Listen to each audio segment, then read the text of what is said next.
Stanley Gardner was born on the 17th of July 1889, the son of William and Grace in Malden, Mass.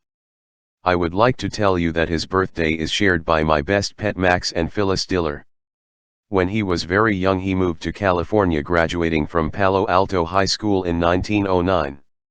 He then enrolled at Valparaiso University of Law in Indiana but was suspended after about 1 month because of his interest in boxing. In 1911 he was admitted to the bar and started as a trial lawyer by defending poor people, in particular Chinese and Mexican immigrants. His active interest in defending those who were wrongly implicated and those who didn't have anyone to support them, led to his founding the Court of Last Resort in the 1940s, which was an organization that was dedicated to helping people who were imprisoned unfairly or couldn't get a fair trial. He was a pioneer in civil rights way before it was fashionable. In 1912, Gardner wed Natalie Frances Talbert. They had a daughter, Grace. 6. He opened his first law office in Merced in 1917, but closed it after accepting a position at a sales agency. In 1921, he returned to law as a member of the Ventura firm Sheridan, or Drapo, and Gardner, for where he remained until 1933. Wrote under pseudonym Ray A. Fair, Kyle Corning, Charles M. Green, Carlton Kendrick, Charles J. Kenny, Leigh Tilray, and Robert Parr. His first story was published in 1923.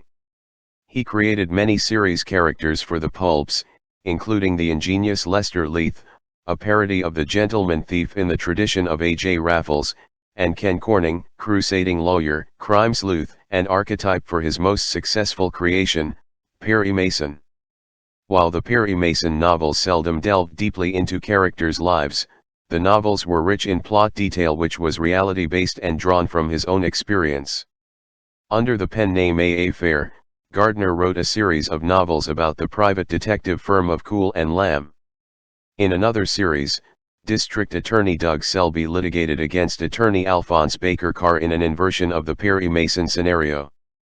Prosecutor Selby is portrayed as a courageous and imaginative crime solver.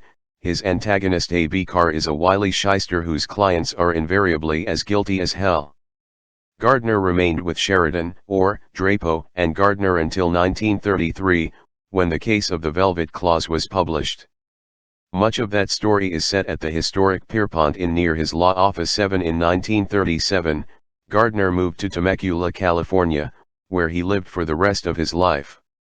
He published a few short stories in the glossies, such as Collier's, Sports Afield, and Look 10, but most of his post-war magazine contributions were non-fiction articles on travel, Western history, and forensic science. He published under a number of pseudonyms: A. Fair, Kyle Corning, Charles M. Green, Carlton Kendrick, Charles J. Kenny, Leigh Tilray, and Robert Parr. He made several appearances on television, including Perry Mason with Raymond Burr, What's My Line, and a preview of the movie Cool and Lamb.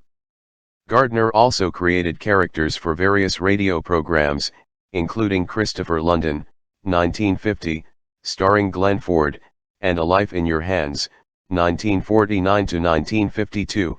1310, 157. He created Perry Mason as a recurring character in a series of Hollywood films of the 1930s, and then for the radio program Perry Mason, which ran from 1943 to 1955.